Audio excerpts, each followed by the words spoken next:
Okay, so Steampunk Lesson 2. There's your Victorian hat coming in now. We no longer have the mirror glasses that were used in Cyberpunk, which came before Steampunk.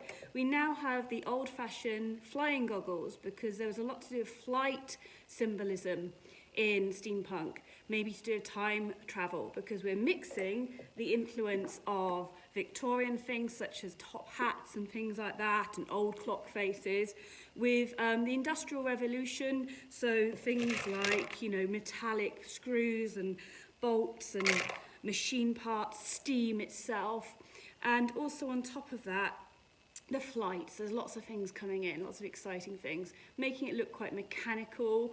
So let's have a go. Today we're going to have a go at drawing a steampunk portrait. So once again, just let's recap on how to draw a portrait. I'm going to draw this about half the way down. I'm going to do the lower half of the face.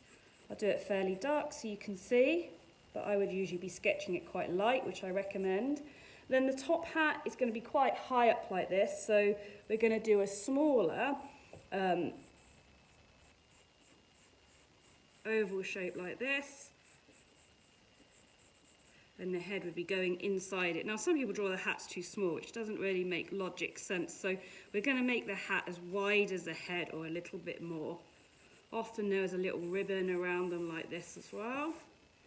Okay, so there you go, we have our top hat, and you can add shading and things into that as well. Where is the face going to be? Well, imagine the head will be finishing here, so halfway down would be the eyes.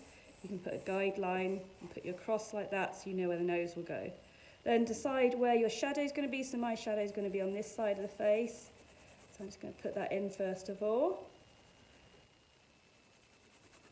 Okay, don't over smudge with your finger because you'll get really dirty, but it is helpful just to blend it a little bit.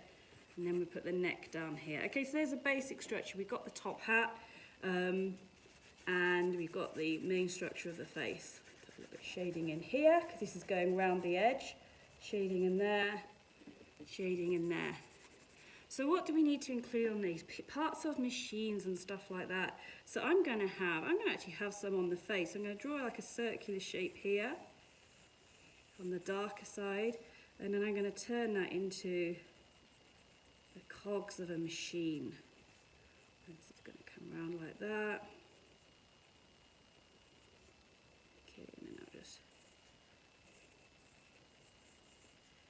There you go, so I've got my cog in there.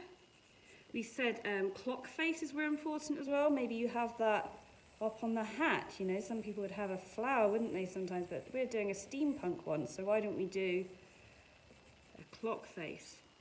So you can do the hands there. A lot of us nowadays, we have digital, don't we? But of course, they wouldn't have that. They'd have the old-fashioned clock face. So you'd have, 3 here, 6 here, 9 there. Or you could do the old-fashioned Roman numerals, which I've put in the slideshow if you'd like to look at those instead. Okay, so you draw that in as well. Again, put some shading. So we've got our Victorian hat, our Industrial Revolution machine part, we've got the clock face. Of course, we still need to put the features of the face in there as well. So this is all good portrait practice for you as well, and how to draw eyes. So remember, the eyes tend to be about an eye width apart, so imagine that imaginary eye in the middle of the forehead, and that's how far they would be. And then the iris, the coloured part of your eye, is kind of usually half covered, and then you've got your black pupil, the dark hole where the light comes in and out, so that can be in the middle. And we're going to draw the nose here. Okay, and then the lips. So the top lip will be in shadow because light's coming from above, and then shadow underneath the bottom lip. Okay, then you can do some whatever hairstyle you like, just to give it a personality and character. I'm going to do some quite wiry type hair like that. Okay, but then keep working on into it to make it look more industrial. So, I might have like a Victorian feather coming in here on the hat. But I could then balance that up with maybe having, another machine part maybe up here on her forehead. So I'm going to do another kind of part of the machine here as well. Okay, I've given you lots of examples in the slideshow, so you can have a look at all of those stunning portraits that other people have done to give yourself some ideas. So you've got two challenges here. One is to use the symbols of the steampunk era, and the other is to draw a portrait, because that's all good practice for you, okay? So we look forward to see what you do, and we hope you have a very good lesson. Okay, bye-bye. Okay, just adding another bit onto the video, because I remember I didn't actually show you how to draw those goggles, flight goggles for the pilot, that would often feature in steampunk art portraits. Okay, so you could have them going across on the forehead if you like, just they've picked them up onto the top of their forehead, or you could have them going over the eyes, so you won't actually see the eyes then. So what you do is you have to draw.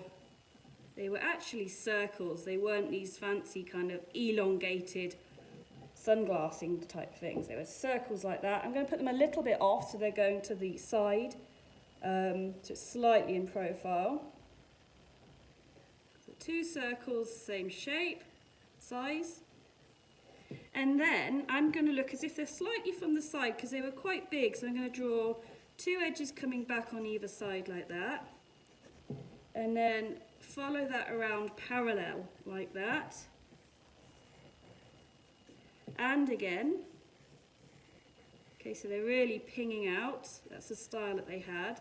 The bit that attaches in the middle, and then the bit going around the side of the head as well. Okay, so now they were quite dark as well, so they'd be dark and catching the light. For this, I've been drawing like this, holding my pencil like that. When you want to do shading, take the pencil underneath the hand and hold it like that. If you've got a bigger surface area, it's quicker, and also it's less scratchy because you're not using the point. We did a little bit of reflective surfaces last lesson when we did the mirrored sunglasses for Cyberpunk. But what I'm doing now is I'm just adding across the top some reflections, okay?